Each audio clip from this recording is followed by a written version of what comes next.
Assalamualaikum warahmatullahi wabarakatuh.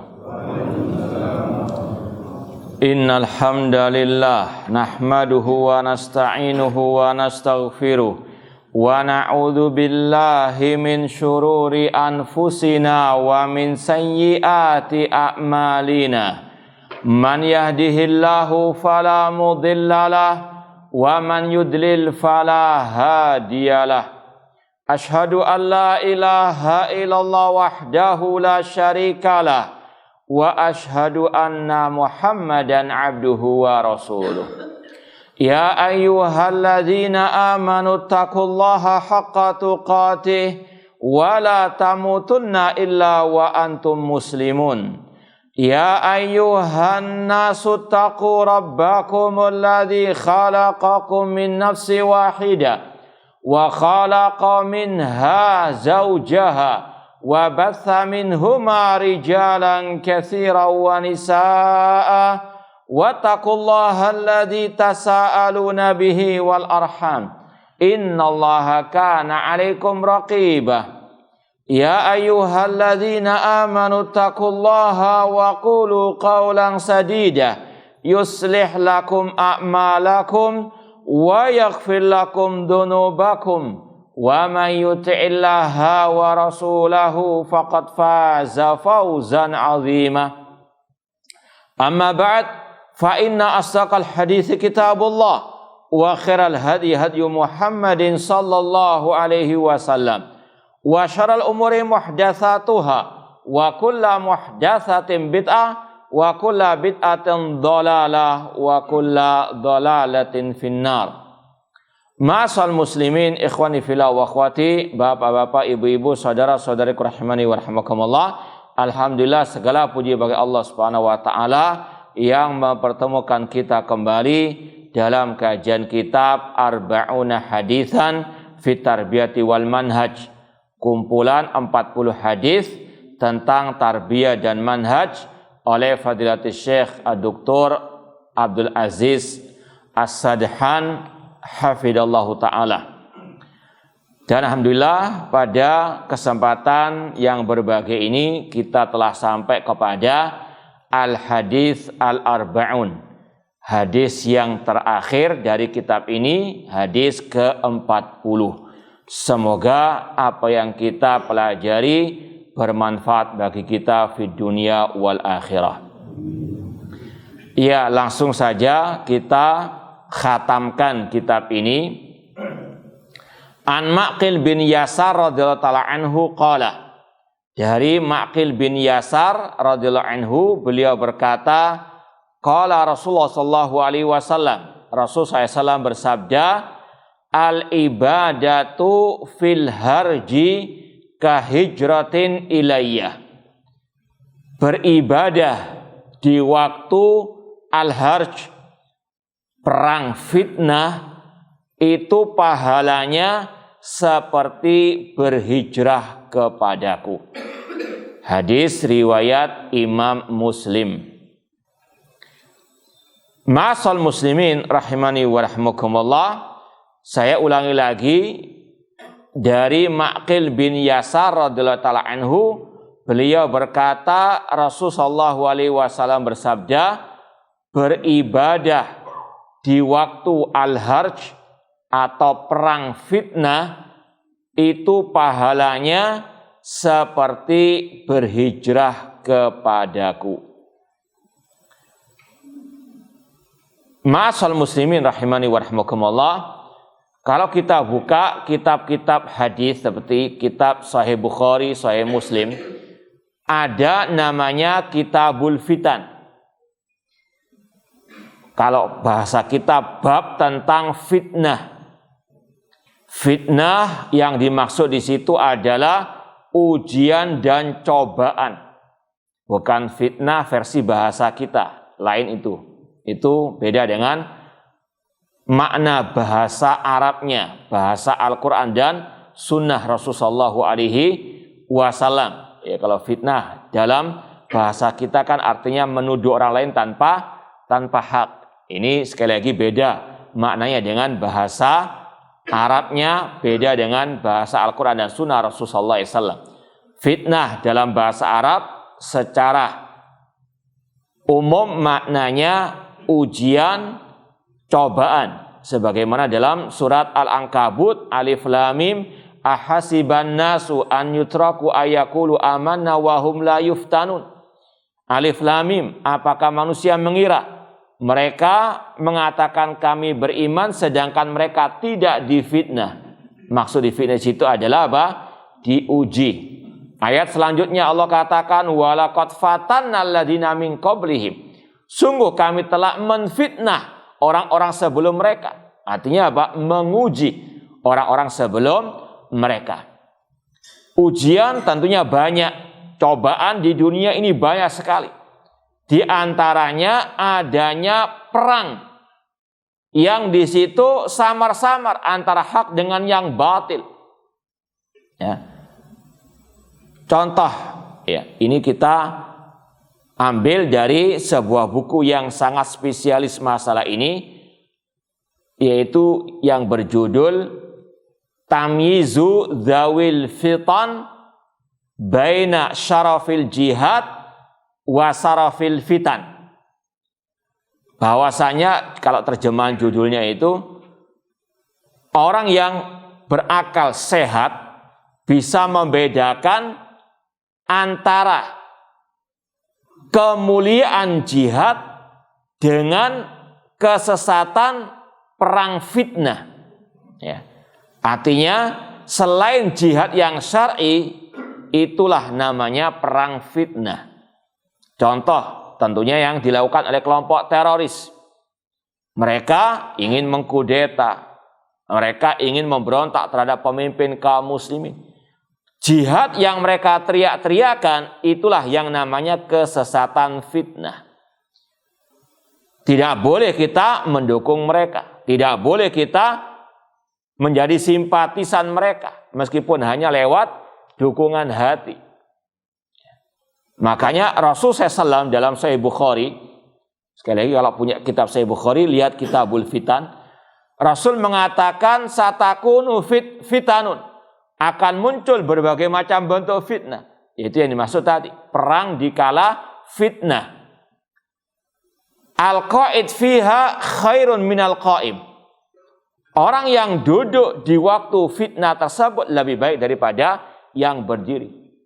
Wal qa'im fiha khairun minal mashi.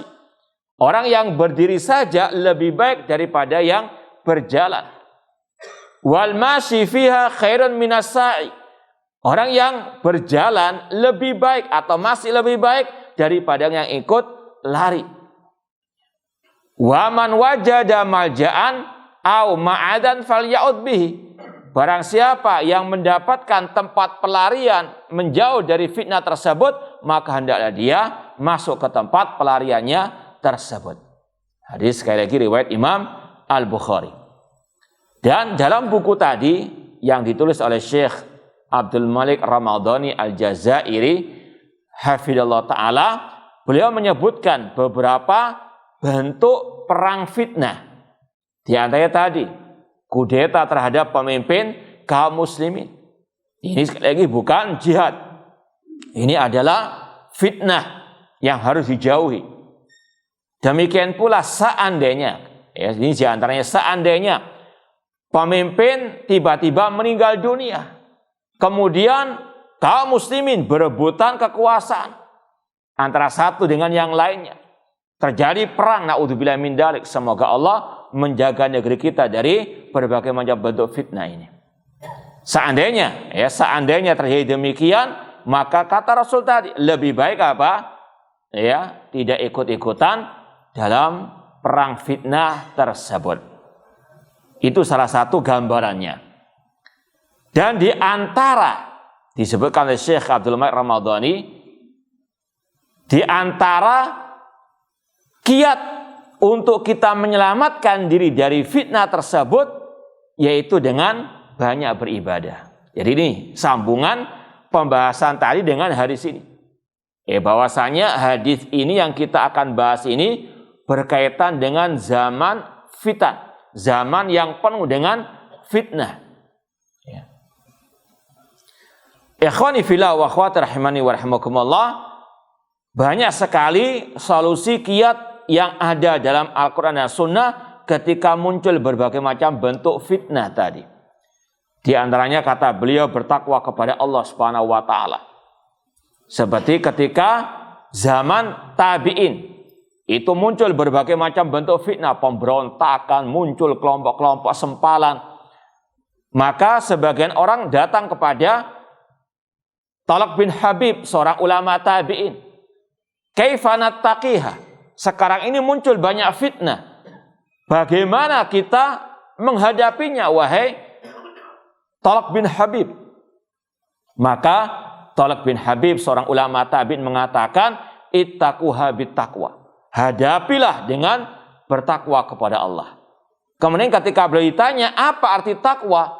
Beliau menjawab, anta mala bi taatillah ala nuri minallah tarju thawaballah.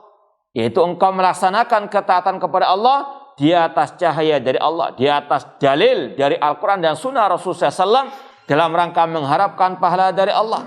Takwa dalam artian anta truka maksiat Allah ala nuri minallah takhafu iqaballah. Yaitu engkau meninggalkan maksiat kepada Allah di atas cahaya dari Allah dalam rangka takut azab Allah. Ini takwa untuk menghadapi al-fitan. Dan Allah berfirman, ya ayyuhalladzina amanu in tattaqullaha yaj'al lakum furqana. Wahai orang-orang beriman, jika kalian bertakwa kepada Allah, Allah akan berikan al-furqan, pembeda antara yang hak dengan yang batil. Kemudian juga di antara solusi kiat menghadapi fitnah dalam kitab tersebut dikatakan, yaitu dengan al-ilmu. Kita wajib terus belajar dan belajar Al-Quran dan Sunnah Rasulullah SAW. Karena ilmu adalah cahaya yang bisa menerangi jalan kita. Kita mau kemana? Ke kanan atau ke kiri? Atau kita ikut-ikutan, naudzubillah min dzalik. Fitnah akan binasa kita. Cahaya ilmu itulah yang akan menerangi jalan kita dikala fitnah tersebut. Kemudian juga banyak berdoa kepada Allah agar menyelamatkan kita dari fitnah. Makanya Rasul mengajarkan kita doa berlindung dari 4 hal ketika sebelum salam, setelah tasyahud al-akhir. Allahumma inni a'udzubika min adzabi al-qabr wa min adzabi jahannam wa min fitnati al-mahya wal mamat. Ini intinya, wa min fitnatil mahya wal mamat. Dan aku minta perlindungan kepada Engkau ya Allah dari fitnah kehidupan dan fitnah kematian. Di antara fitnah kehidupan, fitnah akhir zaman. Wa min fitnatil masihi ad-dajjal. Kemudian di antara kiat, kata Syekh Abdul Malik Ramadhani hafizahullah ta'ala, yaitu berpegang teguh dengan jamaah kaum muslimin, dengan pemimpin kaum muslimin. Jangan suka mencaci maki pemimpin, menyinyiri pemimpin kaum muslimin. Berpegang teguh dengan jamaah pemimpin kaum muslimin. Makanya Rasul dalam Sahih Bukhari dari hadis Hudzaifah bin Yaman radhiyallahu anhu, ketika Rasul menyebutkan tentang fitnah akhir zaman, akan muncul du'atun ala abwabi jahannam, banyaknya dai-dai yang menyuruh ke neraka jahannam. Kemudian kata para sahabat, ya Rasulullah, wasiatkan kepada kami bagaimana menghadapi akhir zaman tersebut. Ini secara redaksi atau maknanya demikian. Kata Rasul, talzam jama'atal muslimin wa imamahu. Pegang erat jamaah kaum muslimin dan pemimpin mereka. Jangan sampai mencaci maki mereka ataupun sampai mengkudeta mereka. Naudzubillahi min dzalik. Demikian pula di antara kiat menghadapi fitnah akhir zaman, yaitu bersabar. Kemudian tidak tergesa-gesa, apalagi masalah kabar berita dan sebagainya. Tatsabbut, cross-check. Jangan asal bunyi asbun saja, atau asal komentar, atau asal menyebarluaskan. Kafa bil mar'i kadziban an yuhaddits bi kulli ma sami'. Cukup seseorang itu dikatakan berdusta kalau menyebarkan semua yang dia dengar. Enggak semua yang kita dengar itu benar. Maka wajib untuk hati-hati, waspada, tidak tergesa-gesa. Sebagaimana kata Abdullah bin Mas'ud radhiyallahu anhu, inna hasatakunu umurun mustabihat. akan muncul perkara-perkara yang samar-samar. Alaikum ada, maka wajib bagi kalian untuk berhati-hati. Kalau istilah orang Jawa, alon-alon asal kelakon. Pikirkan dulu, renungkan dulu, tasabut, cross-check dahulu. Kemudian kata beliau, wa antakuna tabi'anil khairi khairun laka min antakuna ra'san fisyar. Lebih baik Anda menjadi ekornya kebenaran daripada menjadi kepalanya kejelekan. Na'udzubillahi min dzalik. Kemudian kata beliau juga di antara kiat menghadapi fitnah yaitu di sini. Intinya al-ibadah, banyak-banyak beribadah kepada Allah Subhanahu wa taala, banyak-banyak mendekatkan diri kepada Allah Subhanahu wa taala di zaman yang penuh fitnah tersebut. Sekarang kita baca penjelasan atau syarah singkat. Ya, mungkin barangkali ini penjelasan yang paling singkat dari penulis buku ini. Kata beliau, fihi fadlul ibadati umuman. Di dalam hadis tadi ada penjelasan tentang keutamaan ibadah secara umum. Terutama tentunya rukun-rukun Islam seperti sholat misalnya. Banyak-banyak mendekatkan diri kepada Allah dengan as-sholah. Ya, kalau sholat 5 waktu jelas tentunya. Demikian pula dengan sholat-sholat yang sunnah mustahab. Rasul mengatakan tentang sholat yang 5 waktu misalnya as-shalawatul khamsu wal jum'ah ilal jum'ah wa ramadhan ila ramadhan mukaffiratun lima bainahunna mashtunibatil kabair. Rasul mengatakan sholat 5 waktu antara sholat Jumat dengan Jumat yang berikutnya, antara Ramadan, ibadah Ramadan dengan ibadah Ramadan berikutnya, itu bisa menghapuskan dosa-dosa di antara keduanya selama ditinggalkan perbuatan dosa besar. Ini keutamaan sholat 5 waktu puasa Ramadan. Demikian pula misalnya keutamaan orang yang menyempurnakan wudhu, orang yang banyak melangkahkan kaki ke masjid. Kata Rasul, ala adullukum ala ma yamhullahu bil khataya wa yarfa'u bid darajat. Maukah kalian aku beritahukan tentang amalan yang bisa menghapuskan dosa kalian, mengangkat derajat kalian? Kata para sahabat, bala ya Rasulullah, ya wa Rasulullah. Kemudian Rasul mengatakan isbaghul wudu alal makarih, menyempurnakan wudu ketika waktu-waktu susah, ketika musim dingin atau kekurangan air misalnya, tetap disempurnakan wudunya. Dan kedua kata Rasul, wa kathratu al-khuta ilal masajid, di antara amalan yang bisa menghapus dosa, mengangkat derajat adalah memperbanyak langkah ke masjid. Dan yang ketiga kata Rasul, intidarus shalah ila shalah, menunggu di masjid dari satu sholat ke sholat yang berikutnya. Fadzalika ribat, itulah penjagaan. Hadis riwayat Muslim. Semoga Allah menghapuskan semua dosa kita, mengangkat derajat kita di dunia wal akhirah. Ini keutamaan ibadah secara umum. Demikian pula ibadah haji misalnya. Rasul mengatakan al-hajjul mabrur laisa lahu jazaa illal jannah. Haji yang mabrur tidak ada balasan baginya kecuali surga. Semoga Allah memberikan kemudahan, kelancaran bagi jemaah haji, entah dari negeri kita dan dari negeri yang lainnya, dan semoga Allah memberikan mereka haji yang mabrur. Demikian pula ibadah-ibadah yang lainnya. Di antaranya juga yang luar biasa mulianya, pahalanya luar biasa dari ibadah tersebut, ibadah sholat di masjid. Melangkahkan kaki ke masjid tadi bisa menghapus dosa, mengangkat derajat. Bahkan Rasul lebih dari itu mengatakan, man ghada ilal masjid aw raha a'adallahu lahu nuzulan fil jannati kullama ghada aw raha. Barang siapa yang datang ke masjid entah pagi, petang, siang, hari, kata Rasulullah, maka Allah akan sediakan baginya tempat tinggal di surga ketika dia pergi pagi ataupun sore hari. Pulang perginya Allah sediakan tempat di surga. Semoga Allah memasukkan kita ke dalam surganya kelak.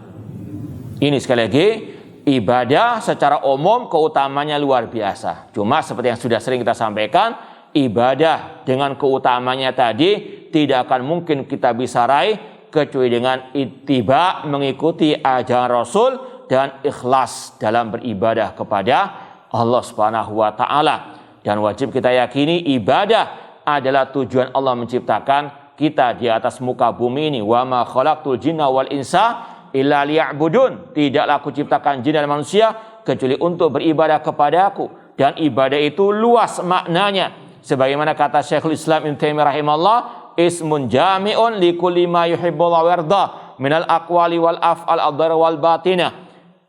Namanya ibadah adalah suatu nama yang mencakup segala hal yang dicintai, diridhoi oleh Allah, baik berupa ucapan yang lahir ataupun yang batin, berupa perbuatan yang lahir maupun yang batin. Berzikir kepada Allah adalah ibadah dan keutamaannya ala bidzikrillah tatmainnul qulub. Namun zikir sekali lagi yang diajarkan oleh Rasulullah sallallahu alaihi wasallam. Sekali lagi keutamaan ibadah secara umum luar biasa dan ibadah sampai akhir hayat kita. Sebagaimana firman Allah, wa'bud rabbaka hatta ya'tiyakal yakin. Beribadahlah kepada Allah sampai datangnya keyakinan alias kematian. Tidak ada kata kalau sudah tingkat tinggi harus apa? Meninggalkan ibadah, tidak ada wajiban ibadah, tidak. Rasul ahli ibadah, Rasul ahli takwa, Rasul yang paling mulia, namun beliau sampai akhir hayatnya tetap beribadah kepada Allah Subhanahu wa taala. Yang kedua kata beliau, wa fihi zuhulun nasi anil ibadah fi awqatil fitan. Bahwasanya kalau sudah datangnya zaman fitan, kekacauan, naudzubillah min dalik, maka manusia lalai dari ibadah kepada Allah. Apalagi di zaman sekarang ini, sibuk dengan kabar-kabar di medsos. Lupa baca Al-Qur'annya. Kalau baca berita, baca status orang dan sebagainya, giat luar biasa. Ini salah satu yang kita diingatkan oleh Rasulullah SAW ketika zaman-zaman kekacauan atau manusia telah sibuk dengan selain ibadah, kita diarahkan untuk beribadah kepada Allah. Di zaman fitan itu seperti hijrah kepadaku, pahalanya seperti orang yang berhijrah kepadaku.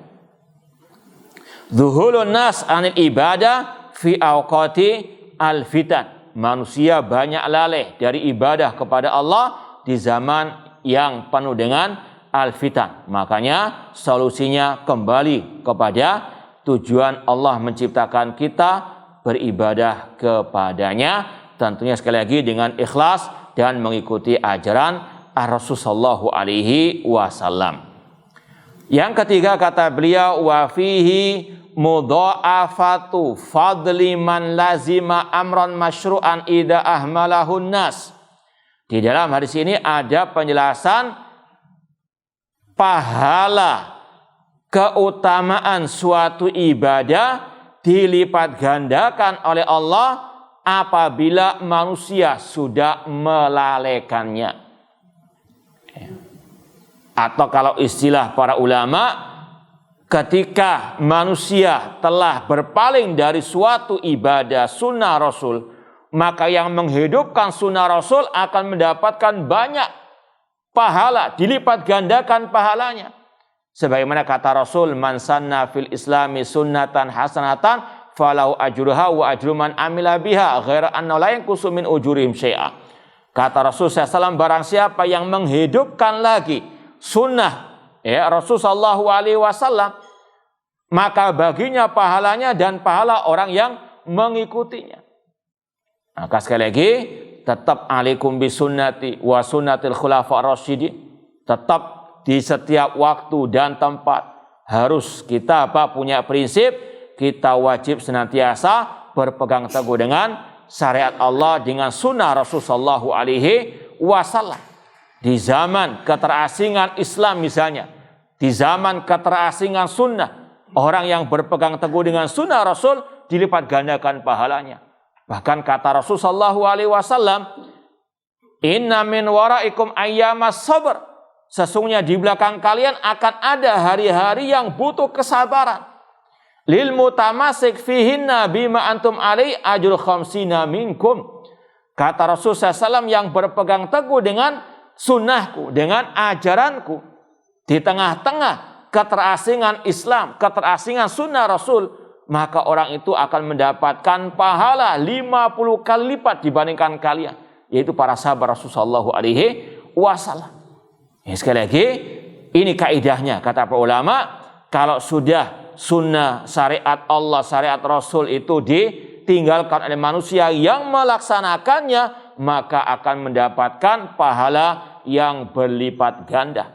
Maka sekali lagi, seorang muslim yang sejati wajib untuk senantiasa berpegang teguh dengan ajaran Allah dan Rasulnya di setiap waktu dan tempat, di setiap keadaan. Jangan pernah berpaling dari ajaran Allah dan Rasul sallallahu alaihi wasallam. Karena sebagaimana kata Imam Malik rahimahullah, as-sunnatu safinatu Nuh. Sunnahnya Rasul, ajarannya Rasul itu ibaratnya seperti perahunya Nabi Nuh. Man raqibaha najah. Yang menaikinya, berpegang teguh dengannya, maka dia akan selamat. Wa man takhallaf anha gharika wa halak. Namun yang berpaling dari ajaran Rasul, maka dia akan tenggelam dan akan binasa. Maka ini sekali lagi nasihat dari Nabi SAW kepada kita semuanya untuk senantiasa berpegang teguh dengan ajaran Allah dan Rasulnya sallallahu alaihi wasallam dalam setiap keadaan. Dan ini juga mengingatkan kita kepada sabda Rasul, badal islamu ghariban wa sayudu ghariban kama bada fatubalil ghuraba. Islam datang dalam keterasingan. Di zaman Rasul Islam terasing. Rasul 10 tahun pertama di kota Mekah hanya berdakwah qulu la ilaha illallah tuflihu. Ucapkanlah kalimat tauhid la ilaha illallah, kalian akan selamat. Dakwah tauhid agar manusia kembali beribadah kepada Allah, agar manusia meninggalkan kesyirikan, penyembahan kepada selain Allah, penyembahan kepada berhala atau kepada wali yang telah mati dan sebagainya. Ini adalah apa? Dakwah pertama Rasul di kota Mekah. 10 tahun pertama tidak ada sholat, tidak ada puasa, yang ada at-tauhid dan tauhid, penggemblengan akidah yang sahihah. Pada waktu itu apakah langsung manusia menerima dakwah beliau? Tidak. Luar biasa ujian cobaan Rasul sallallahu alaihi wasallam. Dicaci maki, dikatakan syairun majnun, penyair yang gila, dilempari kotoran ternak. Bahkan Abu Lahab, paman beliau sendiri, mengatakan tabban laka ya Muhammad, celaka engkau ya Muhammad. Ini sekali lagi luar biasa keterasingan tauhid di zaman Rasul, di zaman Islam pertama. Dan kata Rasul, wa sayaud, dan keterasingan itu akan kembali lagi. Yang dakwah tauhid dimusuhi dan seterusnya. Yang dakwah tauhid dikatakan terlalu keras, merusak ukhuwah Islamiyah, tidak menjaga persatuan umat dan seterusnya. Radikal, intoleransi dan seterusnya. Ini luar biasa. Sebagaimana kata Rasul, badal islamu ghariban. Islam datang dalam keterasingan dan akan kembali dalam keterasingannya. Namun apa kata Rasul bagi yang terasing, yang berpegang teguh dengan ajaran beliau? Fatubalil ghuraba. Sungguh beruntung orang-orang yang terasing tersebut. Yaitu yang betul-betul mengikuti ajaran Rasul, mengikuti dakwah Rasul sallallahu alaihi wasallam. Ini kaidah secara umum, ketika ajaran Allah, ajaran Rasul telah tinggal oleh manusia, yang berpegang teguh dengannya akan mendapatkan pahala yang dilipat gandakan. Semoga Allah memberikan kepada kita keistiqomahan dalam berpegang teguh dengan tauhid dan sunnah Rasul sallallahu alaihi wasallam sampai akhir hayat kita nanti. Kemudian yang keempat, di antara pelajaran yang bisa diambil dari hadis tadi, wa fihi azimu sya'nil hijrah. Di dalam hadis ini ada keutamaan ibadah al-hijrah. Hijrah secara umum artinya berpindah dari suatu kepada sesuatu yang lainnya. Ada banyak macam hijrah. Ada namanya hijratul makan, hijrah tempat. Sebagaimana dulu Rasul hijrah dari kota Mekah ke kota Al-Madinah. Dari negeri kafir kepada negeri Al-Islam. Dari tempat yang penuh dengan kemaksiatan kepada tempat yang penuh dengan ketaatan. Seperti dalam kisah seseorang yang sebelum zaman Nabi Muhammad SAW yang membunuh 100 orang. Cara tobatnya, kata seorang alim, pergi dari desamu yang penuh kejahatan, kemaksiatan, ke desa yang penuh dengan orang-orang yang beribadah, orang-orang yang as-saleh. Maka dia pun hijrah dari tempatnya yang penuh dengan kemaksiatan, meskipun belum sampai ke tempat hijrahnya, dia meninggal dunia dan Allah masukkan ke dalam surganya. Ini keutamaan hijrah al-makan. Ada pula hijratul amal, hijrah al-amal. Ini sekali lagi adalah al-hijrah. Ya.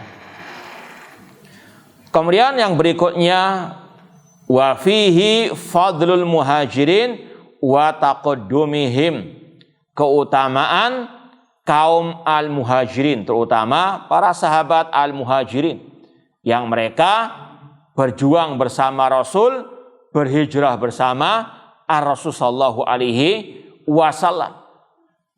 Makanya dalam Al-Quran Allah lebih mengedepankan kaum muhajirin daripada kaum al-ansar. Kata para ulama, para sahabat semua manusia yang paling mulia setelah para nabi, para rasul. Akidah ahli sunnah dalam kitab-kitab akidah mengatakan tentang keutamaan para sahabat, mereka manusia terbaik setelah para nabi, para rasul. Rasul yang bersabda, khairun nasi qarni, manusia terbaik adalah generasi para sahabat. Namun di antara para sahabat ada tingkatan kemuliaan tersebut. Di antara yang paling mulia kaum al-muhajirin dibandingkan dengan kaum al-ansar. Di antara dalilnya Allah dalam ayat-ayat Al-Quran ketika menyebut al-muhajirin dan ansar, didahulukan terlebih dahulu kaum apa? Al-muhajirin. Wasabiqunal awwaluna minal muhajirin wal ansar. Didahulukan kata-kata muhajirin sebelum al-ansar. Demikian pula dalam surat Al-Hasyr ayat ke-8 dan 9. Ayat ke-8 tentang al-muhajirin, lil fuqara'il muhajirin. Ayat yang berikutnya walladzina tabadara wal imana, tentang kaum al-ansar. Senantiasa Allah dahulukan al-muhajirin. Ini keutamaan apa? Kaum al-muhajirin dibandingkan kaum al-ansar. Meskipun semuanya kita yakini adalah manusia yang termulia setelah para nabi, para rasul. Namun itulah keutamaan al-hijrah bersama Rasul atau kepada Ar-Rasul sallallahu alaihi wasallam. Makanya juga kata para ulama, kenapa al-muhajirin lebih utama dari kaum al-ansar? Li'annahum jama'u bainan nusrati wal hijrah. Karena kaum muhajirin menggabungkan antara keutamaan hijrah dan keutamaan membela, menolong agama Allah Subhanahu wa ta'ala. Semoga Allah mengumpulkan kita bersama Nabi dan para sahabat beliau di surga kelak.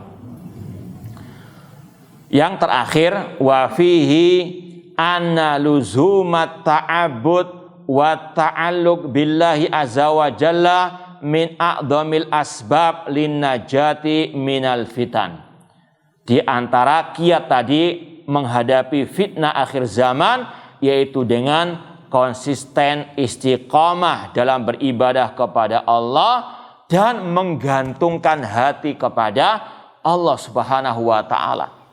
Kata penulis di sini, berpegang teguh, istiqamah, konsisten dalam ibadah, bergantung hanya kepada Allah, termasuk sebab keselamatan yang paling besar dari segala macam bentuk al-fitnah. Wa may yatawakkal 'ala Allah fa huwa hasbuh. Barang siapa yang bertawakal kepada Allah, maka Allah akan cukupi dirinya.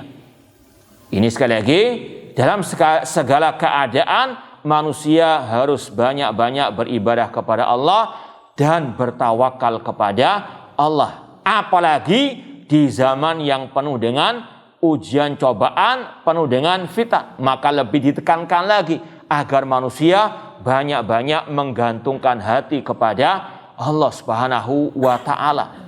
Bahkan yang sudah sering kita sampaikan, kita setiap hari dianjurkan oleh Rasul membaca zikir yang di situ ada makna tawakal kepada Allah, yaitu zikir keluar dari rumah. Apa zikirnya? Bismillahi tawakkaltu 'ala Allah la haula wala quwata illa billah. Dengan menyebut nama Allah, dengan minta tolong kepada Allah. Bismillah tawakkaltu 'ala Allah. Aku bertawakal kepada Allah. Dan selayaknya seorang yang membaca zikir seperti ini meresapi, menjiwai dalam hatinya. Ketika dia keluar dari rumah mengatakan bismillah, aku minta tolong kepada Allah. Tawakkaltu 'ala Allah, aku bertawakal kepada Allah, menggantungkan hati kepada Allah. Wala haula wala quwata illa billah. Tidak ada daya kekuatan kecuali dengan pertolongan Allah. Dalam urusan dunia ataupun urusan agama. Kita tadi keluar untuk ke masjid, ke majelis ilmu seperti ini. Ketika membaca doa tersebut, sekali lagi kita gantungkan hati kepada Allah. Karena di luar rumah, apalagi di jalan raya, kita nggak tahu apa yang akan terjadi. Bahkan naudzubillah min dzalik, di kota kita sekarang sudah mulai muncul banyak apa? Tawuran antar istilahnya geng, naudzubillah min dzalik. Banyak juga korbannya. Ini sekali lagi apa? Tawakal kepada Allah. Semoga Allah memberikan keamanan di negeri kita, khususnya di kota yang kita cintai ini. Namun sekali lagi tetap harus ada apa? Tawakal kepada Allah Subhanahu wa Ta'ala. Luzumut ta'abud wa ta'alluq billahi azza wa jalla min a'dhamil asbab lin najah minal fitan. Semoga Allah menyelamatkan kita dari segala bentuk fitnah di dunia maupun di akhirat, dan semoga Allah memasukkan kita ke dalam surganya kelak dan menjauhkan kita dari api nerakanya. Ini yang mungkin kita bisa sampaikan. Alhamdulillahilladzi bi ni'matihi tatimmus shalihat. Sekali lagi semoga apa yang kita kaji dari kitab ini bermanfaat bagi kita fid dunya wal akhirah. Insyaallah sebagai gantinya untuk kelanjutan kajian kita pada kesempatan yang akan datang, kita pelajari insyaallah kitab atau buku kecil Min Badail Qasasin Nabawi As-Sahih. Kalau terjemahannya di antara kisah-kisah yang menakjubkan dari hadis Rasulullah SAW. Artinya kumpulan hadis-hadis yang sahih yang menjelaskan tentang kisah-kisah yang sangat menakjubkan, yang sangat penuh dengan pelajaran yang berharga, yang ditulis oleh Syekh Muhammad bin Jamil Zainu rahimahullah ta'ala, seorang ulama dari Syria, namun beliau berdomisili terakhir di kota Mekah dan meninggal dunia di kota Mekah rahimahullah ta'ala. Insyaallah kita akan kaji kitab ini. Wallahu ta'ala alam. Barangkali ada yang mau ditanyakan tentang kajian kita tadi, tafadhalu, silakan. Kalau tidak ada kita tutup.